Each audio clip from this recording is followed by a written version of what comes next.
South Africa's political arena has been thrust into turmoil following a major development that has sent shockwaves through both domestic and international spheres. For the first time since news broke of an international arrest warrant issued by the United Kingdom for economic freedom fighters, EFF leader Julius Malema, President Ramaphosa has publicly addressed the matter. Speaking from the Union buildings in Pretoria during a joint press briefing with visiting European Union leaders, Ramaphosa confirmed that his office had received detailed briefings from the Department of International Relations and Cooperation, DIRCO, as well as the South African Police Service, SAPS, regarding Britain's legal action. Carefully choosing his words, the president stated that his administration was aware of the warrant and would act strictly in accordance with constitutional principles and the rule of law.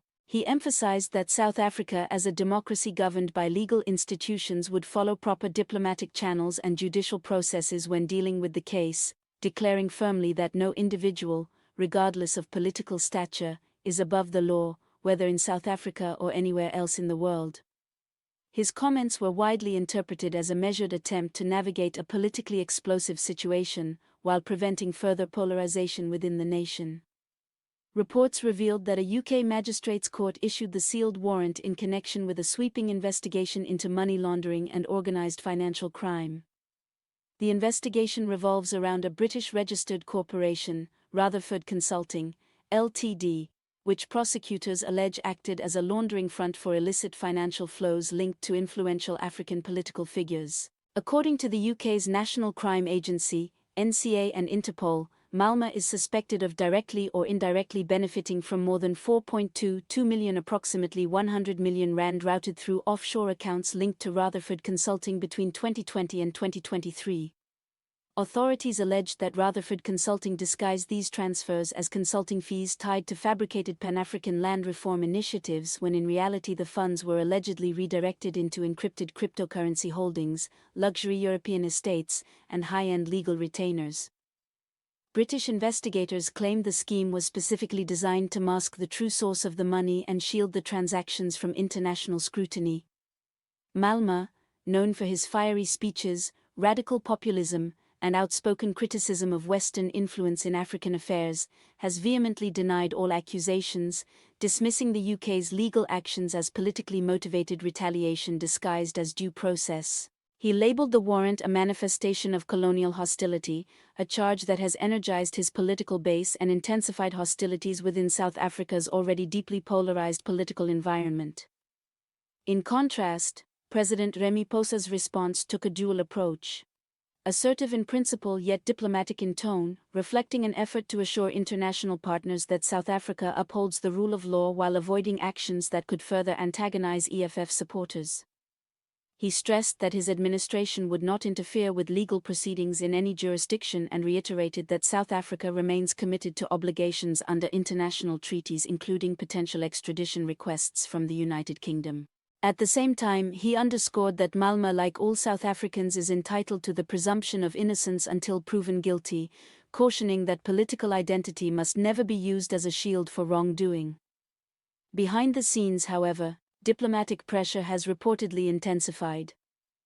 Sources close to the presidency claimed that Ramaphosa has faced escalating demands to break his silence as tensions rose. According to diplomatic insiders, the UK Foreign Office even summoned South Africa's High Commissioner to London for urgent consultations, insisting on transparency and cooperation in accordance with the 2003 extradition treaty binding the two nations. This treaty establishes procedures for extraditing suspects while ensuring their due process rights, but the political weight of the Malema case has raised questions about whether existing frameworks can withstand public pressure and the spiraling political fallout. Meanwhile, the EFF reacted with its trademark defiance. At an emergency press briefing at the party's headquarters in Bantin, spokesperson Vienna Pambo condemned the warrant as a politically engineered attack on the continent's only revolutionary voice. He declared that Western nations were targeting Malema because he challenged global structural inequalities, accusing Britain of attempting to silence the EFF's commander-in-chief. His statements, laced with anti-imperialist sentiment and heated rhetoric, resonated powerfully with EFF supporters and further fanned the flames of public outrage. In response, the party announced a nationwide protest campaign under the hashtag #HandsOffMal with large marches planned in Johannesburg, Durban and Cape Town.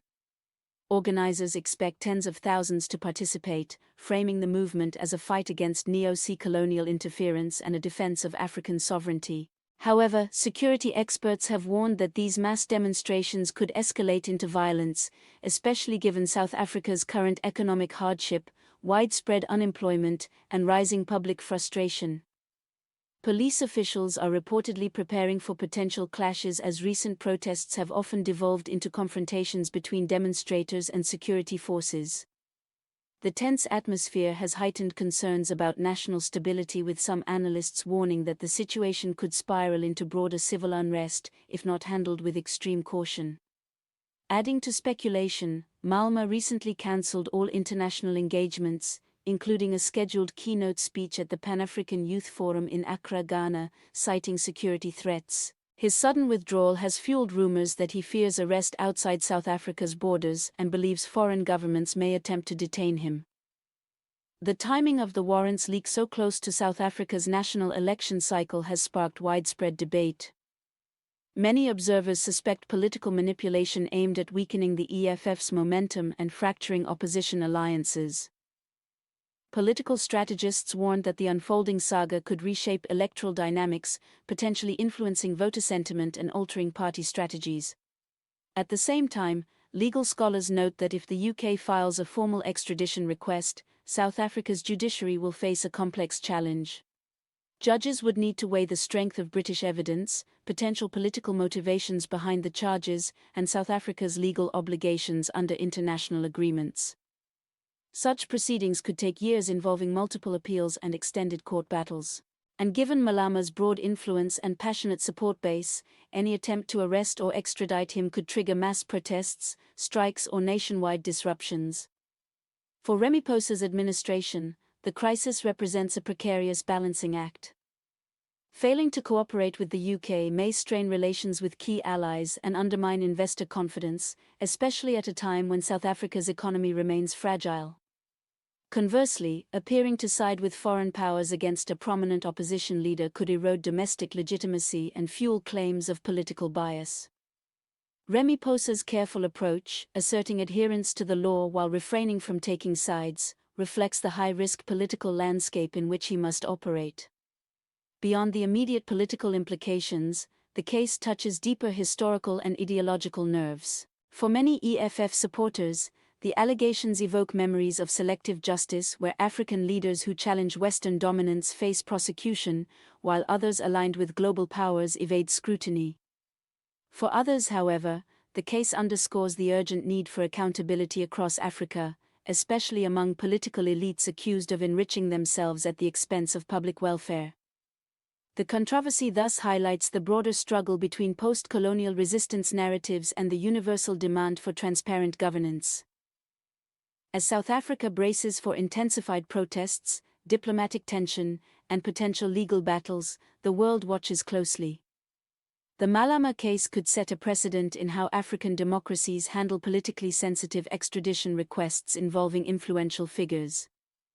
It also tests the resilience and independence of South Africa's judiciary at a time when global attention is fixed on the country's political integrity. Although the UK has not yet formally submitted an extradition request, the political consequences of the warrant have already dramatically reshaped the national conversation. The situation remains fluid, uncertain, and volatile. Whether this crisis leads to prosecution, international standoff, negotiated compromise, or long-term political realignment, one thing is clear. Its effects will continue reverberating throughout South Africa's political sphere, diplomatic relations, and international reputation for years to come.